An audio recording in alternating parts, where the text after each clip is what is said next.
turn, and then when you throw this kick, Joe Rogan's got that video about chamber.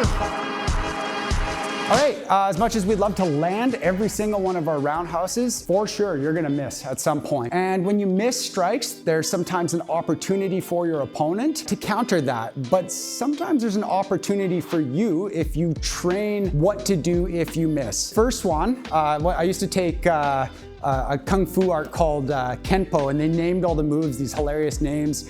And one of them was called Returning Viper. So we just call it Returning Viper. We kept to that old school funny name. This could be used against somebody who is hopping back or leaning back. So let's say he hops back and I kick, whoa, and then he comes in to counter, bang, we're catching him with a side kick on the way in. If he does the lean away, where he doesn't move, you can still make that side kick work.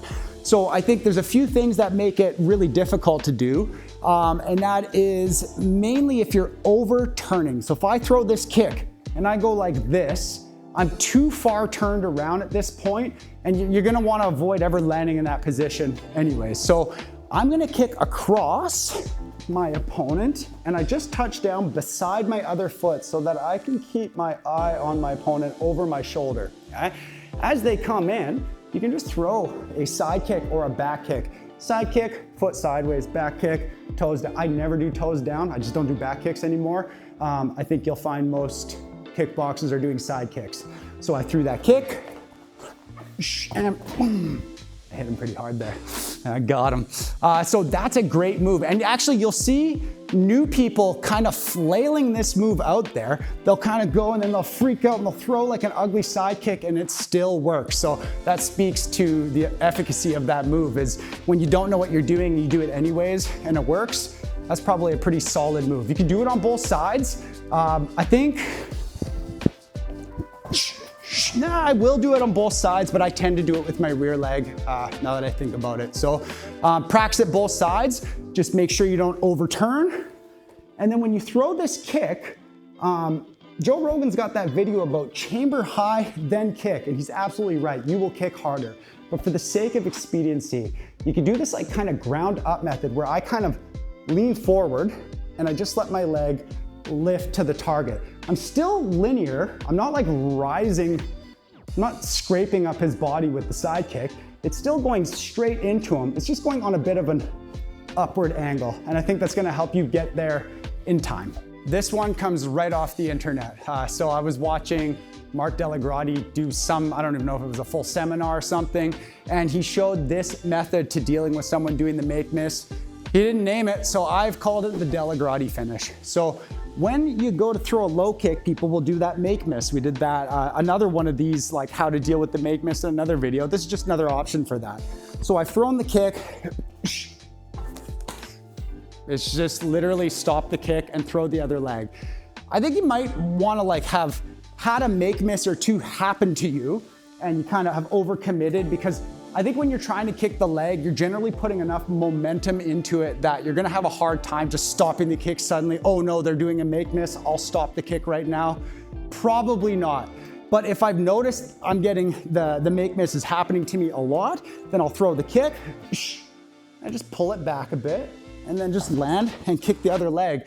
And this works really well against the southpaws for me. Go southpaw. I'll go to throw usually outside low, and they'll do that. And they eat it up. I love it. So just throw a kick, pull it in, and just hop to the other one.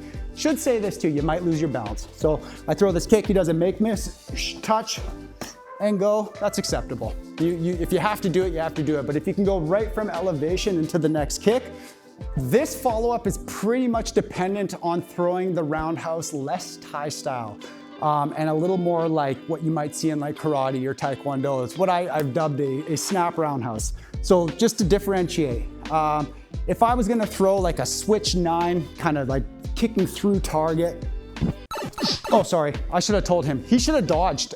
So yeah, dodge. So he does a lean back. I'm sent through, okay? So a snap roundhouse, I'm not gonna switch as a rule to throw it. I'll do what we call a step up. And I'll step up and I'll point my knee at the target and I'll snap. It's gonna lack the power of a through style roundhouse.